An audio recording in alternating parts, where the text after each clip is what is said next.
नमस्कार, मी नम्रता वागळे. माझा विशेषमध्ये आपल्या सगळ्यांचं स्वागत. मुंबई तुझा बीएमसीवर भरोसा हाय काय असा प्रश्न विचारत आरजे मलिष्का हिनं मुंबईमधल्या प्रश्नांना वाचा फोडली. बीएमसीचं प्रशासन कसं ढिसाळपणे कारभार त्यांचा चाललेला आहे हे आरजे मलिष्कानं समोर आणलं. अर्थातच बीएमसी मधला सत्ताधारी मुख्य सत्ताधारी पक्ष असलेल्या शिवसेनेला चांगल्याच मिरच्या झोंबलेल्या दिसत आहेत आणि शिवसेनेचे नेते आता 500 कोटींचा अब्रू नुकसानीचा दावा आरजे मलिष्कावर ठोकण्याची भाषा बोलायला लागलेले.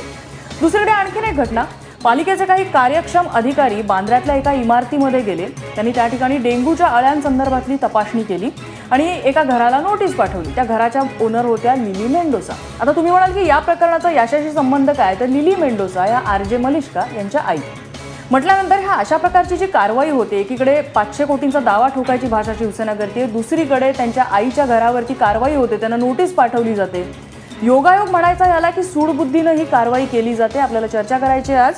त्यासाठी माझ्यासोबत स्टुडिओमध्ये आहेत मनसेचे नेते संदीप देशपांडे, राजकीय निरीक्षक अजित सावंत या चर्चेमध्ये सहभागी होत आहेत. त्याचबरोबर भाजपचे नगरसेवक सुनील यादव आपले विचार मांडतील आणि राष्ट्रवादीच्या गटनेत्या राखी जाधव या सुद्धा या चर्चेमध्ये सहभागी होत आहेत. सर्वप्रथम संदीप देशपांडे, सूडबुद्धी की योगायोग?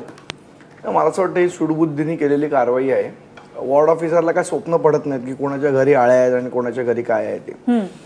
महानगरपालिकेचे एकूण आपण जर प्रोसिजर बघितली या संदर्भातली तर साधारण अशी प्रोसिजर आहे की जिथे डेंग्यूचे किंवा व्हायरल इन्फेक्शनचे असे पेशंट्स रिपोर्ट होतात, नंतर त्या ठिकाणी जाऊन त्या सोसायटीच्या आजूबाजूला काही पाणी साचलेलं आहे का, कुठे कुठे आळ्या झालेल्या आहेत का, आणि जर तिथे सापडल्या तर मग ती घरं शोधायची वगैरे अशी ती प्रोसिजर आहे महानगरपालिकेची. पण यातली कुठलीच गोष्ट न करता डायरेक्ट एखाद्या घरी जातात आणि हे आळ्या आहेत काय तपासतात. मला असं वाटतं ही जी कारवाई आहे हा काय योगायोग मानायला माझं मन तरी तयार होत नाही. हा निश्चित सूडबुद्धीने केलेली कारवाई. बरं, सूडबुद्धीने कशासाठी कारवाई केली, काय असं मोठं घडलेलं, म्हणजे जे दरवर्षी मागच्याही वर्षी खड्ड्यांवरनं याच चॅनलवर आपण अनेक वेळेला चर्चा केलेली आहे, त्याच्याही मागच्या वर्षी चर्चा केलेली. मी 5 वर्ष नगरसेवक असताना 5 वर्षात मला असं एकही पावसाळा आठवत नाही की ज्या वेळेला मी या विषयांवर चर्चेसाठी चॅनलवर आलेलो नाही. आणि तिने एक व्यंगात्मक एक असं काव्य तयार केलं, विडंबन प्रकार केला आणि तो शिवसेनेला इतका झोंबावा. म्हणजे व्यंगचित्र हा शिवसेनेचा गाभा आहे. माननीय बाळासाहेबांनी व्यंगचित्राच्या द्वारे अनेक गोष्टी समोर आणलेल्या. वाचा आणि थंड बसा हेच तर शिवसेनेचं ब्रीद वाक्य होतं त्यावेळेला. अनेक व्यंगचित्र त्या शिवसेनेला या व्यंग काव्य एवढं झोंबावं हे म्हणजे खरोखर आश्चर्यजनक आहे. आणि ताईपेक्षा कमाल म्हणजे एखाद्या महिलेवर एवढ्या सूडबुद्धीने वागणं मला असं वाटतं हे योग्य नाहीये.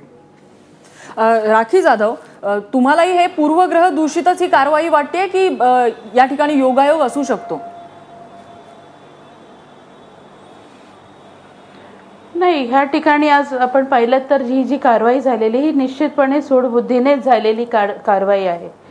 कारण आपण पाहाल तर निश्चितपणे महानगरपालिकेच्या माध्यमातून अनेक ठिकाणी पावसाळा आला की अनेक ठिकाणी त्या डिपार्टमेंटच्या माध्यमातून डेंग्यूच्या आळ्या शोधणे ह्या सगळ्या प्रक्रिया होत असतात.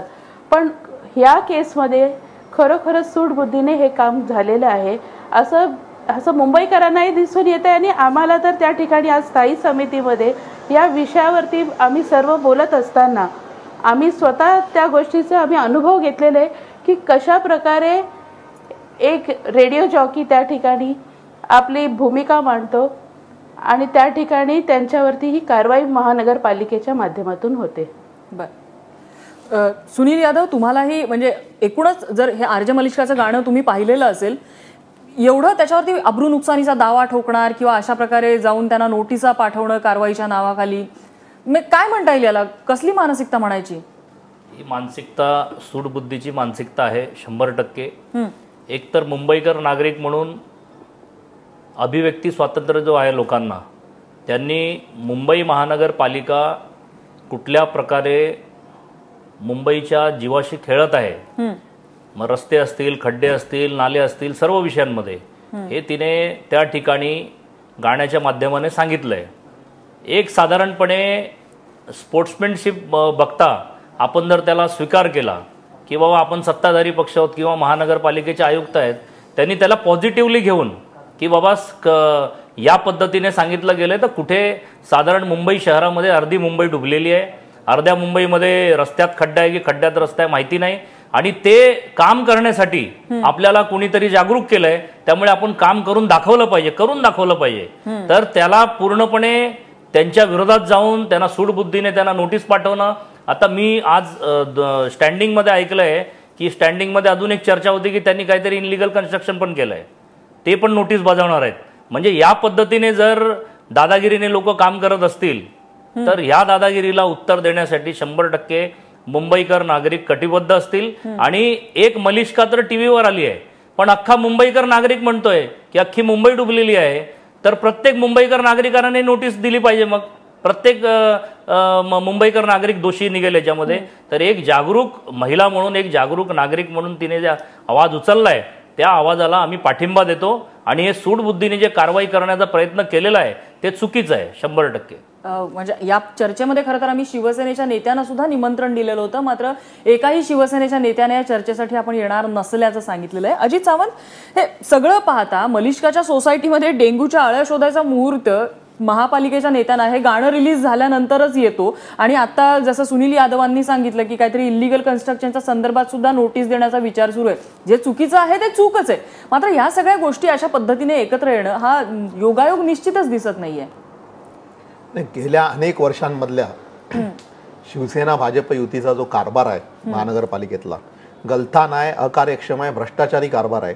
आणि त्याच्यामुळे मुंबईकर नागरिकांची कुचंबणा होते, अनेक गैरसोयींना त्यांना तोंड द्यावं लागतं, रोगराईला तोंड द्यावं लागतं, रस्त्यावरच्या खड्ड्यांचा सामना करावा लागतो, ही वस्तुस्थिती आहे.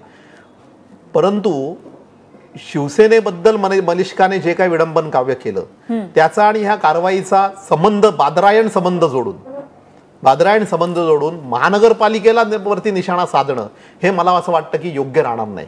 कारण डेंग्यू सारखा प्राणघातक रोग जो आहे त्याच्यावरची कारवाई ही अधिकाधिक तीव्र होत राहिली पाहिजे, आणि यापूर्वी ती झालेली आहे.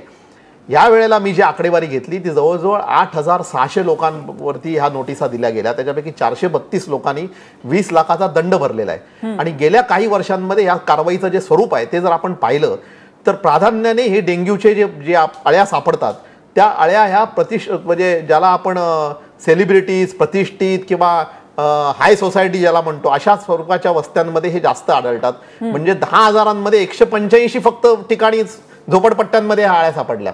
आणि म्हणून जी कारवाईची जी तीव्रता आहे ती अशा प्रकारच्या वसाहतींमध्ये, कॉलन्यांमध्ये आणि सोसायटीमध्ये होते. आणि मागील काळामध्ये पण ती झाली. अनेक सेलिब्रिटीज म्हणजे मग त्याच्यामध्ये जितेंद्र असतील, शाहिद कपूर असतील, त्याच्यानंतर जुही चावला असेल, सुष्मिता सेन असेल, ह्यांच्यावरती अशा प्रकारच्या नोटिसा बजावल्याच्या उदाहरण आहेत. आणि तशी कारवाई व्हायला पाहिजे, कारण त्याचा थेट संबंध माणसांच्या जीवाशी आहे. त्यामुळे त्याचा संबंध जोडून महानगरपालिकेला टार्गेट करणे चुकीचं आहे. दुसरा मुद्दा असा आहे की ह्याला सूडबुद्धीने कारवाई म्हणणं हे चुकीचं काय की ही नोटीस दिल्यानंतर ज्याला नोटीस दिली जाते त्याला एकतर मेट्रोपॉलिटन मॅजिस्ट्रेटच्या समोर जावं लागतं, आणि ते झाल्यानंतर त्याच्यावर होणारी कारवाई ही इतकी मर्यादित स्वरूपाची आहे की 2,000 रुपये ते 10,000 रुपयापर्यंतचा दंड. म्हणजे 500 कोटी रुपयाची कारवाई करण्यात 500 कोटी रुपयाचा अब्रू नुकसानीचा दावा करण्याची बालिश मागणी करणारे 10,000 रुपयाचा दंड ठोकून सूड उगवू शकत असतील किंवा उगवण्याची त्यांची इच्छा असेल असं मला काय वाटत नाही. म्हणजे तुम्हाला वाटतं की यामध्ये सूडबुद्धी नाहीये? हा एक योगा आहे, कावळा बसायला आणि फांदी मोडायला ही एक गाठ पडलेली असं मला वाटतं. नाही, मला असं वाटतं त्याच्यात दोन गोष्टी आहेत. जसं त्यांनी सांगितलं की शाहरुख खानला नोटीस, याला नोटीस. एक तर कसं आहे, सेलिब्रिटींना नोटीस मिळाली की आपण चर्चेत येतो अशी एक अधिकाऱ्यांची एक धारणा आहे. आणि दुसरी महत्वाची गोष्ट की एवढ्या घरात जाऊन जे आळ्या बघतात, मी तुम्हाला काही उदाहरणं देतो महानगरपालिकेच्या कार्यालयांची.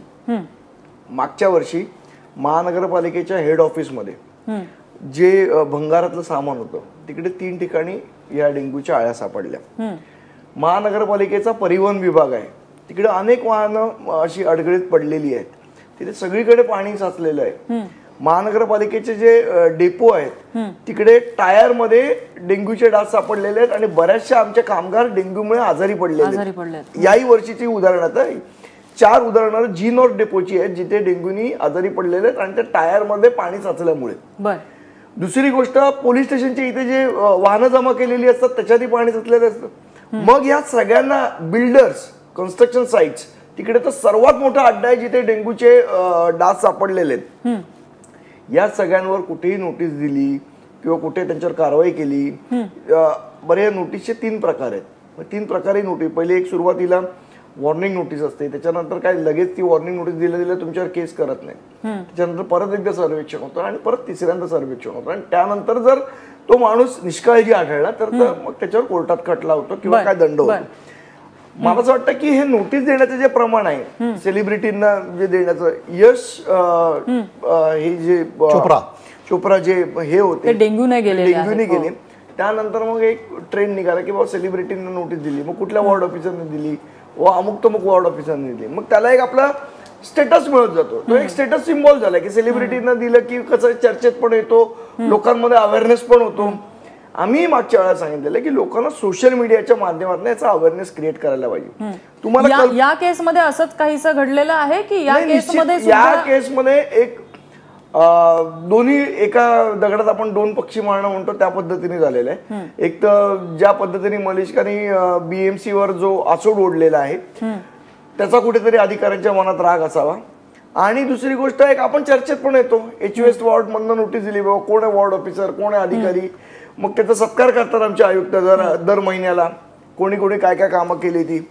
मला असं वाटतं ह्या सगळ्या गोष्टींमध्ये आम्ही मागच्या वेळेला, आज तुम्हाला कल्पना नसेल नम्रता, सर 20 कोटी रुपये हे फक्त ऍडव्हर्टाइजमेंट करण्यासाठी महानगरपालिका खर्च करते. आपण या गोष्टीवरती एक थोडंसं मला सांगा की म्हणजे डेंग्यूच्या संदर्भात ज्यावेळेला इन्स्पेक्शनला जातात, मला वाटतं संदीप देशपांडे तुम्ही सांगू शकाल की त्या एरियामध्ये जर समजा डेंग्यूच्या किंवा व्हायरल इन्फेक्शनचे रुग्ण आढळले तसं रिपोर्ट येतो, तसं नोंद त्या डॉक्टर्सना करावी लागते आणि त्या एरियात मग ते इन्स्पेक्शन होतं. सुनील यादव, तुम्ही आता नगरसेवक आहात, तुम्ही चौकशी थोडीशी केली का या प्रकरणाची, की म्हणजे असं काही रिपोर्ट आलेले होते आणि मग तिथे पालिका अधिकारी गेलेत की थेट अशी इन्स्पेक्शनची मोहीम होती? आणि थेटच इन्स्पेक्शन होती ही. साधारणपणे मी म्हटलं ना की ज्या पद्धतीने यांनी कारवाई करण्याचं एवढं स्पीडमध्ये एवढी तत्परता दाखवली, तीच तत्परता जर 1.5 महिने झाले पाऊस पडून रस्त्याची हालत खराब आहे, हे जर मे महिन्यामध्ये यांनी रस्ता पूर्ण अख्खा रिपेअर केला असता किंवा नीट रस्ता बनवला असता, त्यांना गाणे काढण्याची वेळ आली असती आणि हे गाणं काढण्याची वेळ आली असती. त्यामुळे मला असं वाटतं की हे सूडबुद्धीने केलेलं 100% आहे. आणि ह्याच्यामध्ये गेल्या वर्षी सुद्धा आदरणीय आशिष शेलार आणि मनोज कोटक यांनी महानगरपालिकेत आवाज उचलून त्या ठिकाणी रस्त्याचा भ्रष्टाचार, नाल्याचा भ्रष्टाचार हा लोकांच्या समोर आणलाय आणि काही लोक जेलमध्ये सुद्धा गेले, काही लोकांवर FIR झालेले आहेत. तरी सुद्धा 1 वर्ष होऊन गेले तरी सुद्धा रस्त्याची परिस्थिती तुम्ही बघा. आणि ही परिस्थिती असताना जर मी सत्ताधारी पक्षाचा नगरसेवक आहे किंवा आमचा महापौर आहे किंवा महानगरपालिकेचे अधिकारी आहे, तर साधारणपणे त्यांनी काय केलं पाहिजे की हे दाखवल्यानंतर न चिडता त्या ठिकाणी जाऊन तत्परता दाखवून रस्ते नीट करून लोकांना चालता येईल, गाडी नीट जाता येईल, लोकांना जगता येईल, या पद्धतीने तरी त्यांनी काम केलं पाहिजे होतं. पण ते न करता. सुनील यादव, तुमचा थेट तुम्ही सत्तेत नसलात तरी तुमचा बाहेरून पाठिंबा आहे शिवसेनेला? नाही, बाहेरून या विषयामध्ये आम्ही मागेही सांगितलेलं आहे की जे काम चांगलं असेल, जे मुंबईकरांच्या चांगल्यासाठी असेल ते आम्ही त्या ठिकाणी पाठिंबा देऊ. पण अशा विषयामध्ये ज्या ठिकाणी अभिव्यक्ती स्वातंत्र्य आहे की प्रत्येक व्यक्तीला, प्रत्येक मुंबईकर नागरिकांना आपलं विचार मांडण्याचा अधिकार आहे, त्या ठिकाणी कोणाला जर कोणी दाबत असेल सत्तेचा प्रयोग करून तर आम्ही त्यांच्या पाठीमागे उभे राहू. नाही, पण मला एक सांगा की यामध्ये मला भाजपतर्फे ज्या काही रिॲक्शन दिसल्यात, आशिष शेलारांची रिॲक्शन मी पाहिली, आता तुम्ही जे बोलताय तुम्ही सांगताना असंच सांगताय की आम्ही त्या व्यक्तीच्या पाठीशी उभं राहू, तुम्ही जबाबदारी खांद्यावरती स्वीकारतच नाही आहात. बाहेरून जरी तुमचा पाठिंबा असला तरी आम्ही जबाबदारी घेतोय ना की साधारणपणे हे जे ज्या पद्धतीने केलं गेलंय त्या पद्धतीने आम्ही मलिष्काच्या मागे उभे आहोत. अजित सावंत ही तीच शिवसेना, म्हणजे बाळासाहेबांची शिवसेना जी टीकेला मार्मिक उत्तरं द्यायची, तीच ही शिवसेना राहिलेली नाहीये आता, असं नाही वाटतं? नाही, पहिली गोष्ट अशी आहे की जी चूक मलिष्का करते तीच चूक सुनील यादवांसहित आणि आशिष शेलारांसहित सगळे भाजपचे नेते करतायत किंवा ते जाणून बुजून ते लोकांची दिशाभूल करतायत. कारण मुंबई शहरातले रस्ते सार्वजनिक बांधकाम विभागाकडे आहेत, MMRDA कडे सुद्धा आहेत आणि त्या रस्त्यांची तितकीच वाईट अवस्था आहे. बरं, तुम्ही सत्तेमध्ये 15 वर्ष होतात तेव्हा तुम्ही काय करत होतात हा परत प्रश्न जसा आपण विचारला तो योग्यच आहे. परंतु ह्या सगळ्याच्या मध्ये मला जी चिंताजनक बाब वाटते आहे की डेंग्यू सारख्या रोगाचा जो सामना करायला पाहिजे आणि तो सामना करण्यासाठी महानगरपालिकेच्या कर्मचाऱ्यांना, अधिकाऱ्यांना त्यांचं जे मोरल बुस्टअप करायला पाहिजे, त्याच्याऐवजी त्यांचं मनोधैर्य आपण खच्चीकरण करण्याचं काम करतोय. मी आपल्याला एक उदाहरण सांगतो. न्यू दिल्ली म्युनिसिपल कॉर्पोरेशनने एका वर्षी, म्हणजे गेल्याच वर्षी मला वाटतं 125 नोटिसा ह्या राष्ट्रपती भवनाला दिल्या. All India institute of medical सायन्सेसला 50 नोटिसा दिल्या. त्यामुळे कारवाई ही तीव्र झालीच पाहिजे आणि ती करणं ही अपेक्षितच आहे महानगरपालिकेकडे. तिकडे कुठेतरी रोगी रिपोर्ट झाला आणि मग महानगरपालिकेच्या अधिकारी म्हणजे मग ते बैल गेला आणि झोपा गेला अशातली परिस्थिती होईल ती. नाही, कारवाई झालीच पाहिजे. कारवाई बद्दल कोणाची नाही, त्या कारवाईबद्दल अशा तऱ्हेचं रान उठवणं हे चुकीचं आहे असं नम्रता, असं मला वाटतं. मला फक्त एकच मुद्दा इथे मांडायचा आहे. जसे अजित सावंत म्हणाले की कारवाई झालीच पाहिजे, याच्याबद्दल कोणाचं दुमत असण्याचं कारण नाहीये. जिथे रिपोर्टिंग झालेलं आहे डेंग्यूचं आणि व्हायरल इन्फेक्शनचं, तिथे आम्ही वारंवार, आता आपल्या इथला सावंत साहेब कॅडल रोड आणि हा जो परिसर आहे तिथे 4-5 रुग्ण रिपोर्ट झालेले आहेत. तर आम्ही महानगरपालिकेकडे सांगतो की इथे रुग्ण रिपोर्ट झाले आहेत, इकडे जाऊन तुम्ही जरा तपासा की कुठे काय प्रॉब्लेम आहे तो. आजपर्यंत तिकडे इन्स्पेक्शनला गेलेले नाही. म्हणजे जिथे खरोखर रुग्ण रिपोर्ट झालेले आहेत तिथे अजून महानगरपालिकेच्या अधिकाऱ्यांना वेळ मिळाला नाही इन्स्पेक्शन करायचा, आणि जिकडे रुग्ण रिपोर्ट झालेले नाहीयेत त्या मलिष्काच्या बिल्डिंग मध्ये महानगरपालिकेचे अधिकारी बरोबर पोहोचतात. हा योगायोग समजायचा का सूडबुद्धी समजायची हे मात्र अधिकारीच सांगू शकतात. अहो, गेल्या वर्षी मी सुद्धा डेंग्यूने आजारी होते. माझ्या एरियात 3 पेशंट होते. मला काही बीएमसीचे अधिकारी त्या एरियात दिसलेले नाही. मी तेच सांगतो ना, जिकडे ऍक्च्युअल घटना घडताय, जिथे रिपोर्टिंग होते तिकडे अधिकारी पोहोचत नाहीत, आणि जिकडे घटना घडत नाहीये तिकडे अधिकारी बरोबर त्या फ्लॅटमध्ये म्हणजे स्वप्न पडल्यासारखं की उद्या इथे तुम्ही गेलात तर तुम्हाला डेंग्यूच्या आळ्या मिळतील इतक्या परफेक्टली जाऊन ती डिश शोधून काढतात जिथे पाणी होतं ती. मला असं वाटतं हा काही योगायोग म्हणता येणार नाही किंवा सामान्य माणसाला योगायोग आहे असं काही पटणार नाही. डेंग्यूच्या आळा मिळाल्या हे वस्तुस्थिती आहे की नाही? ऍब्सोल्युटली. त्याच्यावर कारवाई झाली पाहिजे. ही कारवाई सत्कारणी लागली असं आपण म्हणूया. मात्र कारवाईचा मुहूर्त जो होता तो कुठेतरी विचार करायला लावणार आहे मला वाटतं. राखी जाधव.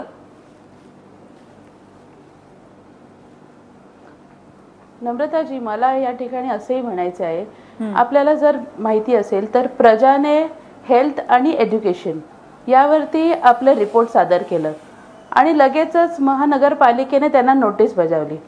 जर मग मलिष्काच्या बाबतीमध्ये जर त्यांनी काही चुकीचं त्या ठिकाणी म्हटलंय त्यांच्या चॅनलच्या माध्यमातून, तर महानगरपालिका का पुढे आली नाही त्या ठिकाणी त्यांना कुठली कारवाई करण्यासाठी किंवा नोटीस देण्यासाठी? म्हणजेच महानगरपालिकेला देखील माहिती आहे की मुंबईच्या रस्त्यांची परिस्थिती वाईट आहे आणि मुंबईकर आज त्या परिस्थितीमध्ये त्यांच्या दैनंदिन जीवनामध्ये त्या रस्त्यांचा ते वापर करत आहेत.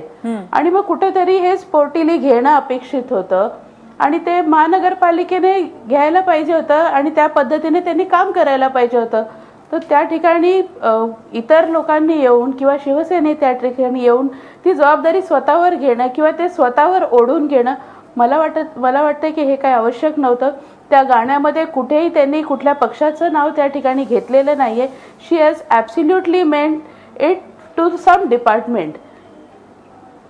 नाही, नक्कीच त्यांनी संपूर्णपणे महापालिकेचं जे प्रशासन आहे त्या प्रशासनावरती टीका केलेली आहे. मला वाटतं शिवसेनेने हे पर्सनली घेतलेलं आहे आणि त्यानंतर महापालिकेतल्या अधिकाऱ्यांचं मोराल बूस्टअप होत नाही आणि खच्चीकरण होत आहे त्यांचं मोरली, असे सगळं सांगून 500 कोटींचा दावा ठोकायची सुद्धा शिवसेनेचे नेते मागणी करतात. अजित सावंत, हे कुठेतरी बालिशपणाचं नाही वाटत? नाही, मी मगाशीच सांगितलं की 500 कोटीचा दावा ठोकण्याची मागणी ही अत्यंत बालिश स्वरूपाची आहे. आणि मुळात पहिल्यांदा मलिष्काने बालिशपणा केलेला आहे की मुंबईचे प्रश्न कशातून निर्माण होत आहेत ह्याची तिला जाणीव आहे का, हा पहिला प्रश्न निर्माण होतो. त्या गाण्यामध्ये तुम्ही बघा, एके ठिकाणी ती म्हणते मुंबई पावसावर तुझा भरोसा नाही का, म्हणजे पाऊस सुद्धा ह्या परिस्थितीला दोषी आहे असं तिने अप्रत्यक्षपणे कबुली दिलेली आहे. मुंबईमध्ये 2200 mm पाऊस पडतो आणि ज्यावेळेला 25 mm पाऊस पडतो त्यावेळेला पाणी तुंबायला सुरुवात होते आणि 1.5 फूट पाणी जेव्हा तुंबतं तेव्हा बसेसचे मार्ग डायव्हर्ट करावे लागतात आणि बसेसचे मार्ग डायव्हर्ट होतात त्यावेळेला लोकांची गैरसोय होते आणि पाणी तुंबल्याचा जो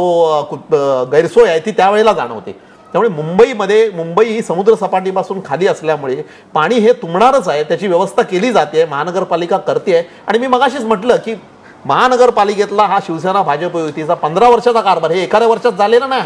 हा गलथान कारभार, अकार्यक्षमता. या प्रश्नामध्ये बालिश काय आहे? मुंबई तुझा पावसावर भरोसा आहे का? मुंबईकर उत्तर देतील ना त्याचं, आहे किंवा नाही. प्रश्न असा आहे की त्याच्यामध्ये कुठेही सगळ्या ज्या निरनिराळ्या एजन्सीज आहेत त्या एजन्सीज मधला हा समन्वय नसल्यामुळे हे सगळं होतं, याची जाणीव मलिष्कासारखीला आहे का, हा मला पहिला प्रश्न आहे. मलिष्काला बालिश म्हणताय, मग तुम्ही उद्धव ठाकरेंना पण बालिश म्हणणार का? परवा तेच म्हटले मुंबईत एवढा पाऊस पडतो त्याला मी काय करणार कालिदासच्या उद्घाटनाच्या वेळेला. त्याच्यावरती टीका झालीच ना, त्याच्यावरती टीका झालीच की तुमची जबाबदारी तुम्ही मान्य करायला पाहिजे. मी वारंवार तुम्हाला सांगतोय, मी काय उद्धव ठाकरेंचा, शिवसेनेचा किंवा महानगरपालिकेचा प्रवक्ता नाही, पण म्हणून महानगरपालिकेवरती निशाणा साधणं, या प्रकरणाचा फायदा घेऊन आपलं राजकारण करण्याचा प्रयत्न करणं हे चुकीचं आहे असं मला वाटतं. प्रश्न राजकारण करण्याचा यामध्ये कितपत येतो हे मला कळत नाहीये. तुम्ही ते म्हणताय की बीएमसीचा कारभार ढिसाळ आहे, यामध्ये वादच नाही. मला वाटतं कोणाचंही दुमत नसेल इथे सामान्य मुंबईकरांचा. राखी जाधवना काही मुद्दा मांडायचा होता. नम्रताजी, रेडिओ मिर्ची किंवा रेड FM यांनी जे काय आपलं म्हणणं म्हटलेलं आहे पावसाळ्याबद्दल, हे काय पहिल्यांदा झालेली गोष्ट नाहीये. प्रत्येक पावसाळ्यामध्ये मुंबईची काय परिस्थिती आहे हे ते सर्वांसमोर ठेवत असतात. तर याच वर्षी त्या गोष्टीचं इतकं वाईट वाटण्याचं कारण काय आहे? This is not the first time. आणि म्हणजे मला खरंच आश्चर्य वाटलं अजित सावंत की तुम्ही आरजे मलिष्काने जे काही प्रश्न उभे केले त्याला बालिश म्हटलंय. संदीप, तुम्हाला यामध्ये काहीही बालिशपणा दिसतोय का? त्यांनी जे काही प्रश्न तिथे उपस्थित केलेले आहेत याच्यामध्ये बालिशपणाचं मागच्याही वर्षी याच परिस्थितीनं पूर्ण मुंबई गेलेली आहे. मला या सगळ्या पूर्ण गोष्टींमध्ये अतिशय कौतुक वाटलं ते भारतीय जनता पक्षाचं. पण त्याने अंगाला लावूनच नाही घेतलं गाणं. मग शिवसेनेने एवढं पर्सनल, म्हणजे मला खरोखर त्याच्याबद्दल आश्चर्य वाटतं. तसं बघायला गेलं तर टेक्निकली भाजप सत्तेत जरी नसला तरी स्थायी समितीमध्ये भाजपच्या पाठिंब्याशिवाय एकही प्रस्ताव शिवसेना पास करू शकत नाही. पहारेकरी आहेत ते, पहारेकरी आहेत. आणि त्यांनी वोटिंग मागितलं तर भाजपने वोटिंग केल्याशिवाय शिवसेना प्रस्तावच पास करू शकत नाही. सभागृहात कुठला प्रस्ताव पास करायचा असेल तर तो भाजपच्या मदतीशिवाय पास होऊ शकत नाही. म्हणजे जरी टेक्निकली नसले तरी प्रत्यक्षात प्रॅक्टिकली सत्तेत आहेत भाजप. पण भाजपने अजिबात कुठलीही गोष्ट याच्यातली अंगाला लावून घेतली नाही. त्यांनी झिडकारून टाकली, त्यांनी मजा घेतली. आणि शिवसेनेने ज्या पद्धतीने पर्सनली घेतलं, त्या गाण्याचा जेवढा जीव नव्हता त्याच्यापेक्षा खूप जास्ती मला असं वाटतं ते गाणं त्यांनी स्वतःच्या मनाला लावून घेतलं. आणि त्यांचे जे काय बालिश नेते आहेत, मग त्यांना असं वाटलं की आपल्याला प्रसिद्धी मिळेल म्हणून 500 कोटीचा दावा ठोकूया, हे करूया ते करूया, अशा पद्धतीची पत्र दिली. आणि तो विषय एवढा प्रचंड वाढवला. खरं तर ते गाणं अतिशय एखाद्या व्यंगचित्रासारखं जर स्पोर्टिंगली घेतलं असतं. आता सामन्यांमध्ये पण अनेक व्यंगचित्र येतात, लोक स्पोर्टिंगली घेतात ना. लोक काही त्याच्या विरोधात जाऊन आता हे भारतीय जनता पक्षावर किती वेळेला सामन्यात काय काय लिहून येतं. मग त्यांनी मनावर घ्यायचं म्हटलं तर मग रोज हे होईल. म्हणजे शिवसेनेवरती असे किती दावे ठोकले जातील याची कल्पना नाही करता येणार. तर मला असं वाटतं तेवढं स्पोर्टिंगली घ्यायला पाहिजे होतं. मुंबईकरांनी ते गाणं खूप स्पोर्टिंगली घेतलं. म्हणजे एखादं व्यंग आपण ज्याला काढतो आणि त्याच्यातनं एक स्मितरेषा आपल्या चेहऱ्यावर विडंबन ज्याला म्हणतो तशा पद्धतीचं गाणं होतं. एवढं मनावर घेण्यासारखं नव्हतं. आणि मला असं वाटतं या सगळ्या ह्याच्यामध्ये म्हणजे बालिशपणा काही मलिष्कांनी केला नाही. तिने एक व्यंगात्मक गाणं तयार केलं. बालिशपणा जर कोणाकडनं झाला असेल तर तो शिवसेनेकडनं झाला. ज्या पद्धतीने त्यांनी ते पर्सनली घेतलं, म्हणजे त्यांना असं वाटतं की, मला असं वाटतं की त्यांना आता एक समज झाला की बीएमसी ही पूर्णपणे माझी स्वतःची घरगुती मालमत्ता आहे की काय, मला कोण बोललंय की काय, तसं काही करायचा भाग होता. आणि दरवेळेला तुम्ही सभागृहामध्ये जेव्हा म्हणता तेव्हा तुम्ही प्रत्येक गोष्ट प्रशासनावर घालता की प्रशासन काम करत नाही, इंजिनियर काम करत नाही.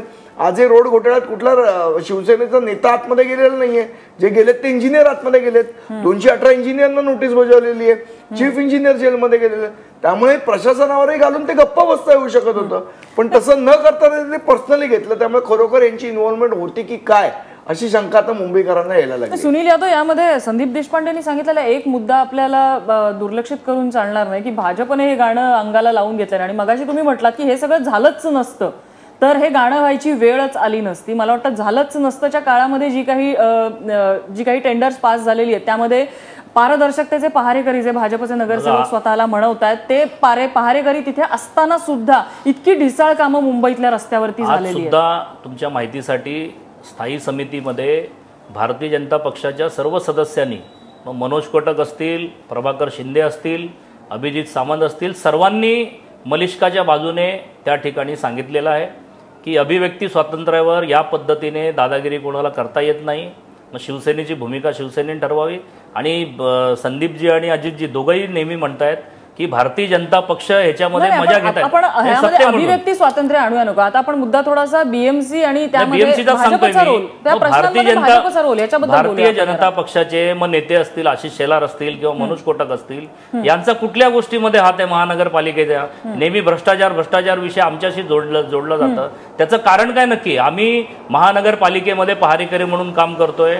महानगरपालिकेच्या सत्तेमध्ये आमचा स्टँडिंग इम्प्रुव्हमेंट BST कुठल्याही कमिटीचं चेअरमॅनशिप आम्ही घेतलेलं नाहीये. आम्ही पुन्हा म्हणतोय की मुंबईकर नागरिकांच्या चांगल्यासाठी आम्ही 100% शिवसेनेला साथ देऊ. पण ज्या ठिकाणी चुकीची कामं असतील आणि रस्त्यामध्ये हे आशिष शेलारांनी ठरवून दिलंय की साधारणपणे वर्षभर 1.5 वर्ष त्यांनी पाठपुरावा करून जेवढे भ्रष्टाचारी जे कंत्राटदार होते त्यांना जेलमध्ये टाकण्याचं काम केलंय. त्यामुळे आमचा संबंध वाईट कामासाठी मुंबईमध्ये नक्कीच नाहीये. आमचं काम चांगल्या कामासाठी आहे. आणि आज जी परिस्थिती निर्माण झाली आहे रस्त्याची, हे दरवर्षी आपण चर्चा करतो. जर आपली पाठ थोपटून घ्यायची आहे सत्ताधारी पक्षाला, नाही, पण जे कंत्राटदार, भाजपने जो काय पाठपुरावा केला, जे कंत्राटदार आतमध्ये गेले वगैरे तुम्ही भाषा करताय, नक्कीच चांगली गोष्ट असेल ती. जर ते दोषी असतील तर त्यांच्यावर कारवाई झालीच पाहिजे. मात्र आजही मुंबईच्या रस्त्यावरती आपण बघितलं ना तर दुर्दैवी अवस्था अशी आहे ना.